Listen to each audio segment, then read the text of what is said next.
मेरे प्यारे हिंदी के प्रतियोगी अभ्यर्थियों, हिंदी वाग्धारा चैनल में आपका स्वागत है। एक नई श्रृंखला के प्रश्नों के साथ जो आपकी परीक्षाओं में बार बार पूछे गए हैं और आपकी भी परीक्षाओं में पूछे जा सकते हैं। तो आइए इस श्रृंखला के पहले प्रश्न की शुरुआत हम लोग इस उम्मीद से करते हैं कि इसका अध्ययन अंत तक किया जाए, क्योंकि सारे प्रश्न परीक्षाओं के लिए बहुत ही उपयोगी हैं। आज की श्रृंखला का पहला प्रश्न हमारा है। प्रश्न नंबर 1, भव का स्त्रीलिंग है? ए भवी, बी भवानी, सी भवा, डी कोई नहीं। तो भव जैसा कि एक अनेकार्थी शब्द है, अनेकार्थ भी इसका आप जानते रहिए। भव माने होना होता है, जैसे आप कहते हैं तद्भव, उससे हुआ, उससे उत्पन्न हुआ, अर्थात तद्भव को आप संस्कृत से उत्पन्न हुआ शब्द मानते हैं। और भव सागर, संसार रूपी सागर, भव माने संसार भी होता है। और भवम भवानी सहितम नमामि, भव वहाँ भगवान शंकर से तात्पर्य है। तो भव का स्त्रीलिंग जब बनाएंगे तो बनेगा भवानी। विकल्प भी हमारा सही हो जाएगा। प्रश्न नंबर 2, मोहन ने खाने को मिठाई दी। अब मोहन ने खाने को मिठाई दी में कारक पूछ रहा है, तो कर्म कारक, करण कारक, संप्रदान कारक, अपादान कारक। यहाँ खाने को जो आपको वाचक चिन्ह को कर्मकारक रूप में दिख रहा है, लेकिन उसके भाव में जाएंगे तो खाने को नहीं बल्कि खाने के लिए मिठाई दी, इसलिए संप्रदान कारक होगा और विकल्प सी हमारा सही हो जाएगा। प्रश्न नंबर 3, दीपक अगले साल घर आएगा जाएगा। कारक है कर्ता कारक, करण कारक, संप्रदान कारक, अधिकरण कारक।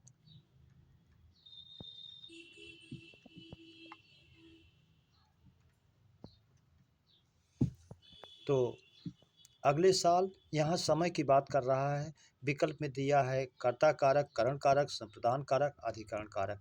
तो जब काल यानी समय और स्थान इंगित हो वाक्य के माध्यम से, तो अधिकरण कारक में जाता है, इसलिए विकल्प डी सही हो जाएगा। अगले साल का मतलब अगले साल में घर जाएगा, अधिकरण कारक हो जाएगा।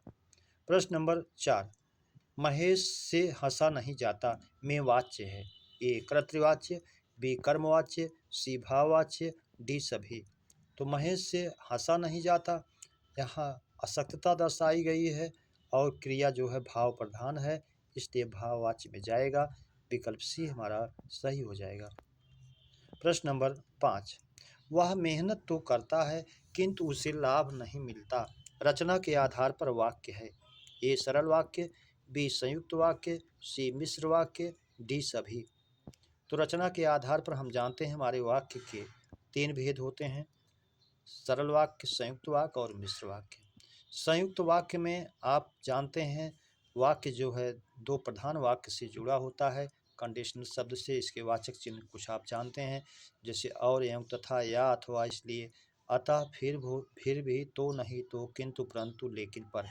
अब इन वाचक चिन्हों में से आपको किंतु मिल रहा है, तो इसका मतलब है संयुक्त वाक्य में जाएगा।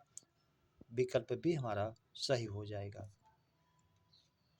प्रश्न नंबर 6, आपकी यात्रा मंगलमय हो। अर्थ की दृष्टि से वाक्य भेद है। आज्ञावाचक, इच्छावाचक, विधिवाचक, संदेहवाचक। आपकी यात्रा मंगलमय हो, इच्छा या शुभकामना व्यक्त की गई है, इसलिए इच्छावाचक में जाएगा। विकल्प भी हमारा सही हो जाएगा, इच्छावाचक।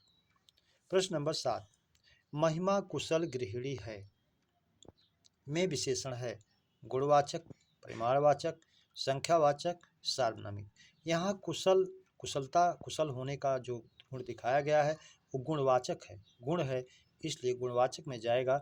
विकल्प ए हमारा सही हो जाएगा, गुणवाचक। अगला प्रश्न हमारा 8, अधि किस भाषा का उपसर्ग है? ए हिंदी, बी अरबी, सी संस्कृत, डी अंग्रेजी। अधि किस भाषा का है? आप जानते हैं संस्कृत भाषा के 22 उपसर्ग हैं, 22 उपसर्गों में अधि भी संस्कृत का है, इसलिए विकल्प सी हमारा सही हो जाएगा, अधि। प्रश्न नंबर 9, लिपि चिन्हों के व्यवस्थित क्रमबद्ध समूह को कहते हैं। ए वर्णमाला, बी अक्षर, सी शब्द, डी पद। तो लिपि चिन्ह के व्यवस्थित क्रमबद्ध समूह को वर्णमाला कहते हैं। इसी को कभी कभी दूसरे रूप में पूछ लेता है। वर्णों के व्यवस्थित क्रमबद्ध समूह को वर्णमाला। दोनों परिभाषा का उत्तर एक ही होगा, चाहे लिपि चिन्हों के व्यवस्थित क्रमबद्ध समूह चाहे वर्णों के व्यवस्थित क्रमबद्ध समूह को कहेगा तो हमारा वर्णमाला ही होगा। विकल्प ए सही हो जाएगा। अक्षर शब्द पद से कोई मतलब नहीं। प्रश्न नंबर 10।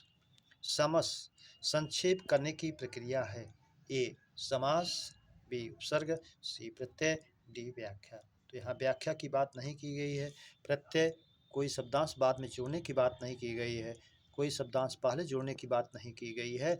केवल समस संक्षेप करने की प्रक्रिया बताई गई है जो समास में होता है, इसलिए विकल्प ए हमारा सही हो जाता है।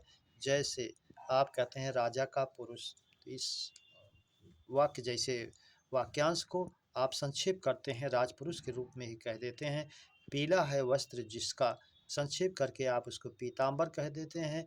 तो समास का शाब्दिक अर्थ ही होता है संक्षेप, और संक्षेप करने की प्रक्रिया ही समास है, और उसको अलग अलग करने की प्रक्रिया समास विग्रह है।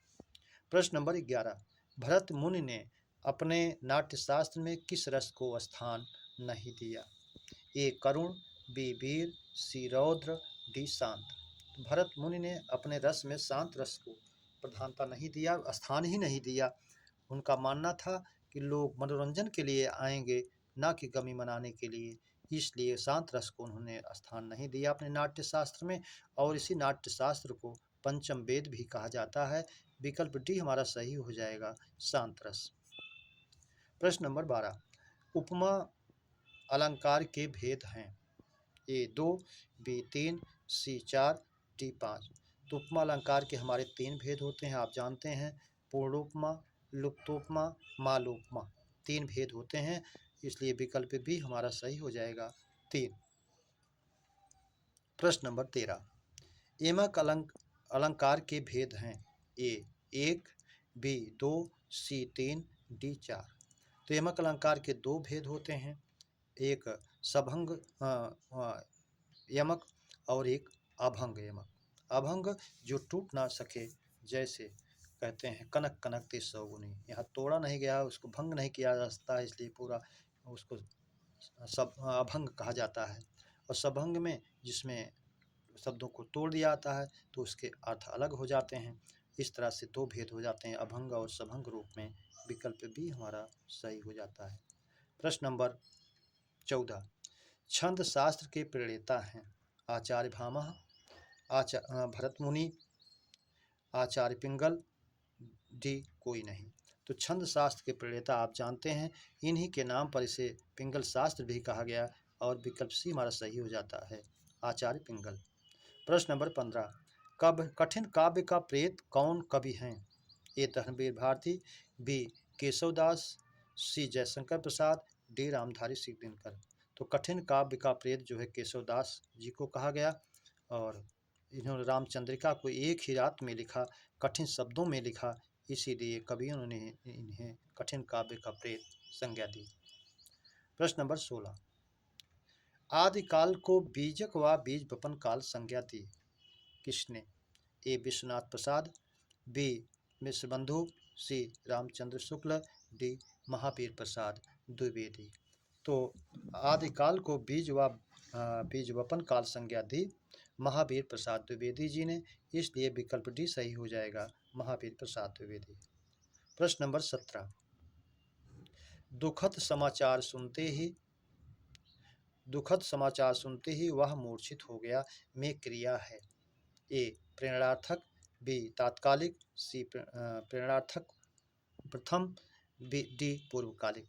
तो जैसे ही क्रिया हुई, बिना समय का अंतर हो, ये दूसरी क्रिया हो गई, काल का अंतर न होकर के क्रम का अंतर हुआ, अर्थात तुरंत ही वह मूर्छित हो गया, इसलिए तात्कालिक क्रिया हो जाएगी। विकल्प भी हमारा सही हो जाएगा।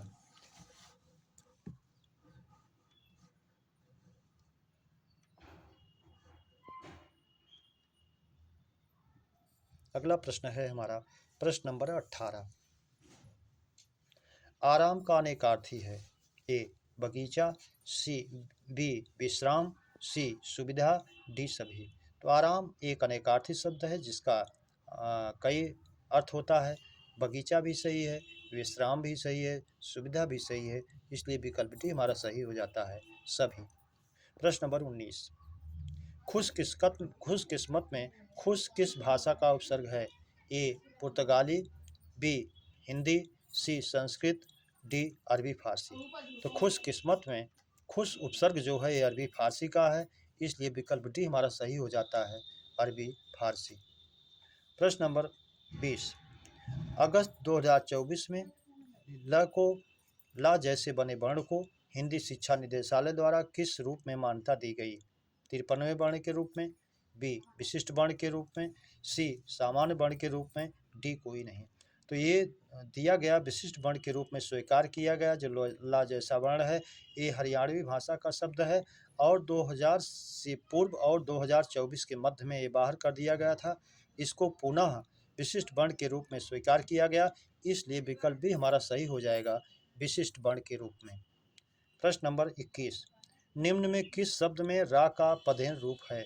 ए ट्रक, बी ड्रम, सी क्रम, डी सभी में। तो आप जानते हैं रा के मूलतः 3 रूप होते हैं, एक अपना रूप स्वतंत्र रूप होता है और एक रेफ रूप होता है और दूसरा पदेन रूप होता है। पदेन रूप में जो पंक्ति वाले वर्ण होते हैं उसमें चीरा जैसा नीचे लगता है और जो पेदी वाले वर्ण होते हैं उसमें नीचे लगता है, जिसे आप ट्रक कहते हैं, ड्रम कहते हैं। लेकिन जो रा ऊपर उड़ते हुए क्रम में लगता है वो रेफ रा कहा जाता है और स्वर विहीन होता है, इसीलिए उसे रेफ रा कहा जाता है। और किस शब्द में रा का पदेन रूप है? तो पदेन रूप ट्रक में भी है, नीचे ड्रम में भी है, क्रम में भी है, इसलिए विकल्प डी हमारा सही हो जाएगा। इसमें सब में रा में आ का समावेश है, विकल्प डी पदेन रूप है सभी में। प्रश्न नंबर 22, स्वर विहीन रा का रूप है? पदेन रूप, बी रेफ रूप, सी पूर्ण रूप, डी कोई नहीं। तो स्वर विहीन रा जो होता है वो रेफ रूप होता है, इसलिए विकल्प भी हमारा सही हो जाएगा रेफ रूप। प्रश्न नंबर 23, अर्ध स्वर नहीं है? ए या, बी वा, सी रा, डी कोई नहीं। तो अर्ध स्वर में या भी है, वा भी है, रा हमारा नहीं है। रा को प्रकंपित, लुंठित या कंपनजात वर्ण कहा गया है, इसलिए विकल्प सी हमारा सही हो जाएगा जो अर्धस्वर नहीं है। प्रश्न नंबर 24, बेमेल शब्द है? ए ध्वनि, बी रव, सी आरव, डी आसव। तो आप जानते हैं बेमेल रव का शाब्दिक अर्थ होता है आवाज़, ध्वनि हई है, आरव भी ध्वनि का ही पर्याय है। अक्षय कुमार के बेटे का नाम भी आरव है, आप जानते हैं। डी आसव उसका रस होता है, जैसे पुष्पासव कहें तो पुष्प का पराग या रस।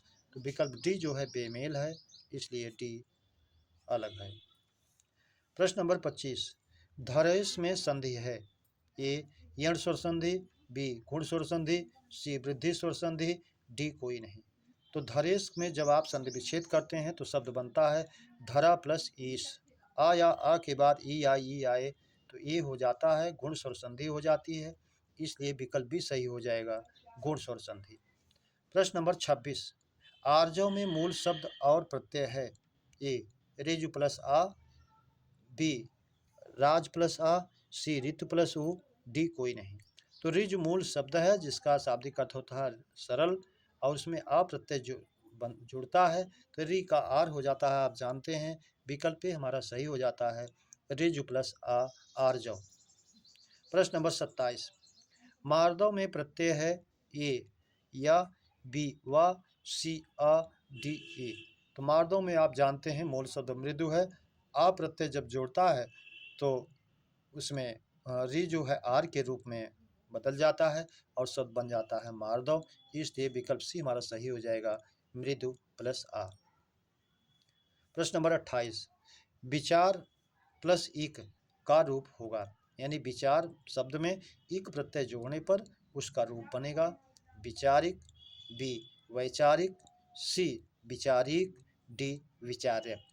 तो विचार में एक जड़ बनेगा तो प्रत्यय के नियम के अनुसार वो शब्द वी का जो है ई का आई हो जाता है, शब्द बनेगा वैचारिक। जिस तरह से आप विज्ञान प्लस इक को वैज्ञानिक बनाते हैं उसी बेस पर यह भी विचार का एक वैचारिक बनेगा। प्रश्न नंबर 29, अशुद्ध वर्तनी है? ए स्वस्तिक, बी दारिद्र्य, सी द्वंद्व, डी दृष्टा। तो स्वस्तिक मूल शब्द है, लोक व्यवहार में हम इसको स्वास्तिक कह देते हैं, लेकिन व्याकरणात्मक नजरिए से अशुद्ध होता है। स्वस्तिक हमारा मूल शब्द है जो शुद्ध है। दारिद्र्य, दरिद्र में या प्रत्यय जोड़ने पर दारिद्र्य बनता है, ये भी सही है। द्वंद्व, समास में द्वंद्व सही है। डी दृष्टा अशुद्ध है, अगर दृष्टा होता तो ये भी सही होता रूप इसका, इसलिए विकल्प डी हमारा अशुद्ध है। प्रश्न नंबर 30, कंठ में प्रयुक्त अनुस्वार निम्न है। ए अम, बी य, सी न, डी ड़ा। तो कंठ में जब हम इसका अनुस्वार का रूप देखेंगे तो ये जो है अपने अगले वर्ण का पंचम वर्ण बनेगा, टा ठा डा ढा अड़ा, इसलिए विकल्प डी हमारा सही हो जाएगा, अड़ा। प्रश्न नंबर 31, वृणा का पर्याय है। ए भीरुता, बी निजता निडरता, सी लज्जा, डी सभी। तो वृणा का शाब्दिक अर्थ होता है लज्जा, सो संचारी भाव का एक भेद है। 33 संचारी भाव में एक संचारी भाव है वृणा, और इसका शब्द का अर्थ होता है, पर्याय होता है लज्जा। प्रश्न नंबर 32, जो भाव रस में क्षणिक होते हैं वे हैं। ए विभाव, बी अनुभाव, सी अस्थाई भाव, डी संचारी भाव। तो जो भाव रस में क्षणिक होते हैं, पानी के बुलबुले की तरह प्रकट होते हैं और नष्ट हो जाते हैं, उन्हें संचारी भाव कहा जाता है, इसलिए विकल्प डी हमारा सही हो जाता है, संचारी भाव, जिसकी संख्या 33 होती है। और आचार्य देव ने 34वें संचारी भाव के रूप में छल को माना है। प्रश्न नंबर 33, प्रातः काल गाया जाने वाला राग है। ए भैरवी, बी यामिनी, सी प्रभाती, डी कोई नहीं। तो प्रातः काल गाया जाने वाला राग भैरवी होता है और शाम के समय गाया जाने वाला राग यामिनी होता है, इसलिए विकल्प ये सही हो जाएगा हमारा, भैरवी। प्रश्न नंबर 34, सूर्य का स्त्रीलिंग है। ए सूरी, बी सूर्या, सी सूरा, डी सूर्य। तो सूर्य का स्त्रीलिंग सूर्या बनता है, इसलिए विकल्प भी हमारा सही हो जाएगा, सूर्या। प्रश्न नंबर 35, नेक नेम में समास है। ए बहुव्रीहि, बी कर्मधारय, सी तत्पुरुष, डी द्वंद्व। तो नेक नेम जो है अच्छे नाम वाला, अच्छा नाम है जिसका, अर्थात तीसरा अर्थ प्रधान होता है, इसलिए बहुव्रीहि समास हो जाता है, विकल्प ए हमारा सही हो जाएगा, बहुव्रीहि। प्रश्न नंबर 36, जो तत्काल कविता कर सके ऐसा कवि। वाक्यांश का एक शब्द है। आशुपद्य, बी आशुकवि, सी आशुग, डी आशुतोष। तो जो तत्काल कविता कर सके ऐसा कवि, या जिसकी कवि की बुद्धि तत्काल कविता करने वाली हो, उसको हम आशुकवि कहेंगे, इसलिए विकल्प हमारा भी सही हो जाएगा, आशुकवि। प्रश्न नंबर 37, आँच का तत्सम है। ए अर्च, बी अर्च, सी अंच, डी अंच। तो आँच का तत्सम होता है अर्च, इसलिए विकल्प भी हमारा सही हो जाएगा, अर्च। मेरे प्यारे बच्चों, इस श्रृंखला के प्रश्नों की चर्चा हम लोगों ने विधिवत किया। उम्मीद करता हूँ इस श्रृंखला के प्रश्न आपको बेहतर लगे होंगे, तो इसे आप अपने मित्रों में सब्सक्राइब, लाइक और शेयर करें। अगली श्रृंखला के मिलने तक आप सभी को हृदय से धन्यवाद। जय हिंद।